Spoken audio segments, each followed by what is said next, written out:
তখন আমার বয়স ২২। আমাদের ফ্ল্যাট তৈরি হচ্ছে। কিছুদিন আমরা একটা বাড়িতে ভাড়া থাকতাম। এক বিধবা মহিলার বাড়ি। একা থাকতেন তিনি। আমাকে খুব ভালোবাসতেন আর বিশ্বাস করতেন।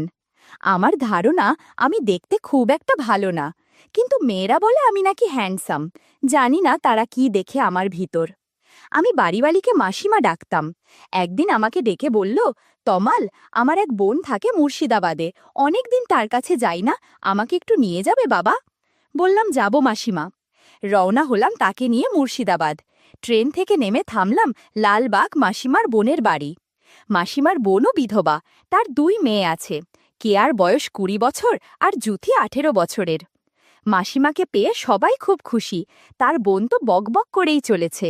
কেয়া আর জুথিও কথা বলছে, কিন্তু আর চোখে আমাকে দেখছে। মাসিমা আলাপ করিয়ে দিল, এর নাম কিংসুক, ডাকনাম তমাল। শুনতে পেলাম জুথি বলছে, তমাল না, মাল। কেয়া কথাটা শুনে মুচকি হেসে জুথিকে বলল, চেঙ্গিস খান। মুখে বলল, হাই তমালদা, ভিতরে আসুন। এইভাবে প্রথম আলাপ শেষ হলো। দুপুরে খাওয়া দাওয়া শেষ হলো। বাড়িটা দোতলা। মাসিমার আর্থ্রাইটিস, তাই নিচে থাকেন। ২ মেয়ে ওপরের ২ ঘরে থাকে। আমাকে কেয়া তার ঘরটা ছেড়ে দিয়ে জুথির রুম শেয়ার করল। মেয়েদের ঘরে একটা মেয়েলি গন্ধও থাকে। আমি রুমে ঢুকে সেটা টের পেলাম। কেমন জানি অনুভূতি হলো। Single bed, reading table, attach bathroom, একটা আলনা, ওয়ার্ড্রপ আর একটা বইয়ের আলমারি।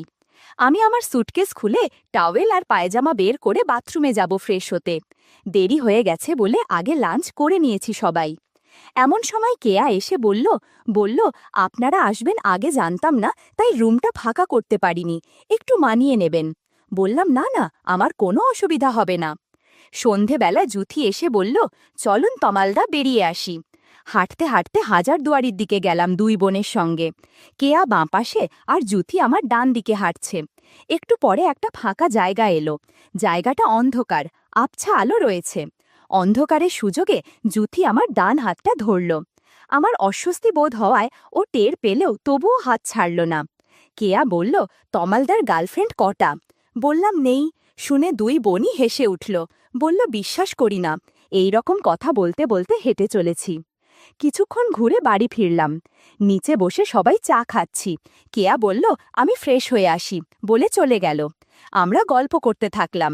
কেয়া ফিরল প্রায় ১ ঘন্টা পর। হেসে বললাম, বাথরুমে ঘুমিয়ে পড়েছিলে নাকি? ও কিছু বলল না, শুধু হাসছে, কিন্তু ওর চোখ মুখ কেমন জানি লাল হয়ে আছে, খুব ফ্রেশও লাগছে না।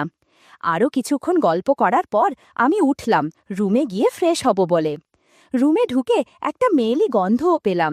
বুঝলাম ফ্রেশ হতে কেয়া এই ঘরেই এসেছিল। বাথরুমে ঢুকে বুঝলাম কথাটা সত্যি। সালবার কামাইজ আর পাশে ছোট পোশাক ঝুলছে। খুব অবাক হলাম, এগুলো তো ধুয়ে রাখার কথা, আর না হলে ও এখানে রাখবে কেন? নিজেকে সামলাতে পারলাম না, কাপড়গুলোতে পর্যবেক্ষণ করতে লাগলাম। দারুণ একটা সুগন্ধ আছে। হঠাৎ কে যেন দরজায় নক করল। এবার কি আপনিও ঘুমিয়ে পড়লেন নাকি? জুথির গলা। বলল, দিদি ওর কাপড় ফেলে গেছে, আমাকে নিতে পাঠিয়েছে। বললাম, আসছি, দাঁড়াও। তাড়াহুড়ো করে ফ্রেশ হয়ে বাইরে এলাম। দেখি জুথি দাঁড়িয়ে আছে। বেরোতে বলল, কি করছিলেন এতক্ষণ? কাকে ভেবে আদর করছিলেন? কান বরম হয়ে গেল। বললাম, ধুর, কি যে বলো। ও কিছু না বলে কাপড়গুলো নিয়ে চলে গেল। এমন সময় কেয়ার গলা পেলাম। বলল, জুথি, তমালদাকে নিয়ে খেতে আয়, ডিনার রেডি।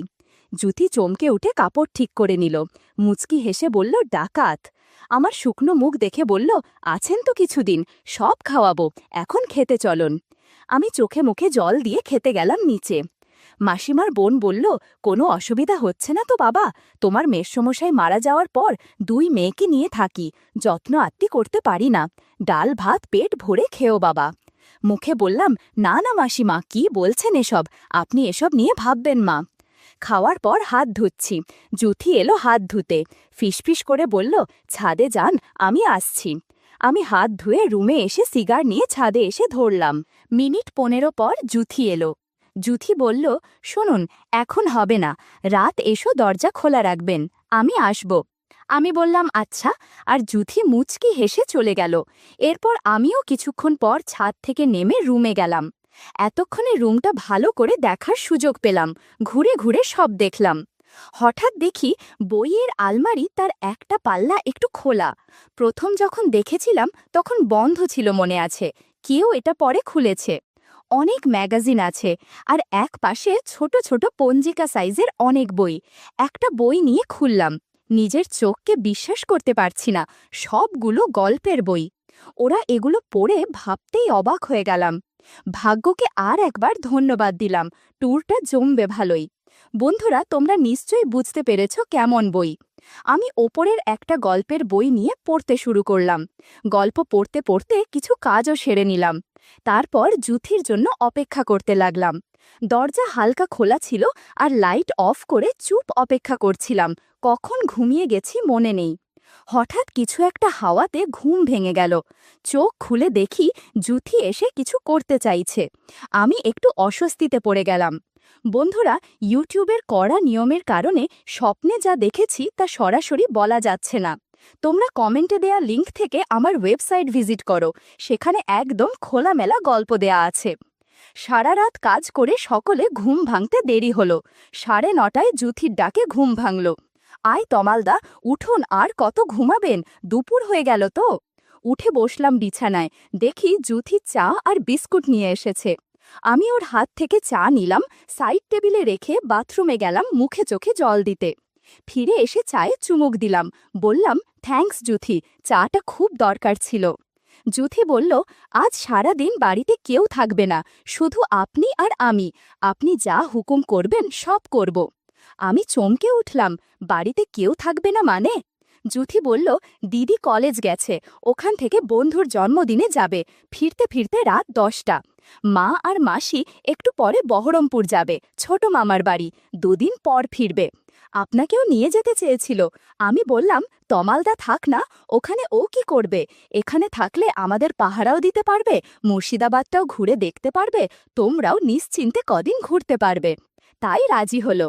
আমি বললাম, শিয়ালকে মুরগি পাহারায় রেখে যাচ্ছেন? জুথি আর আমি দুজনে হেসে উঠলাম। জুথি বলল, যান, ফ্রেশ হয়ে নিন, ওরা এখনই বেরোবে, ড্রাইভার এসে গেছে। আমি ওকে বলে বাথরুমে ঢুকলাম। 10:30 নাগাদ মাসিমারা রওনা হলো। আমাকে বলে গেল, তোমার ভরসায় রেখে গেলাম ওদের, সাবধানে থেকো। বললাম, চিন্তা করবেন না মাসিমা, নিশ্চিন্তে ঘুরে আসুন, আমি দুজনেরই খেয়াল রাখব। গাড়িটা চলে যেতেই জুথি দরজা বন্ধ করল। সাথে সাথেই কিছু ঘটনা ঘটল। ঘণ্টাখানেক পর দুপুর হয়ে গেছে। দুজনে স্নান করে দুপুরের খাবার খেয়ে নেব। সকাল থেকে লাঞ্চ পর্যন্ত 3 কিস্তিতে কাজ করেছি আমরা। এত কাজ করে দুজনে একটু ক্লান্ত হয়ে পড়েছিলাম। তাই লাঞ্চের পর কেয়া ঘরে, মানে যে ঘরে আমার থাকার ব্যবস্থা হয়েছে, সেখানে দুজনে গল্প করছিলাম। কেয়া ফিরতে এখনো অনেক দেরি, কেবলমাত্র 4টে বাজে। কেয়া ফিরবে 10টা নাগাদ। বললাম, একটা কথা জিজ্ঞাসা করব জুথি, রাগ করবে না তো? জুথি বলল, করো, রাগ করব না।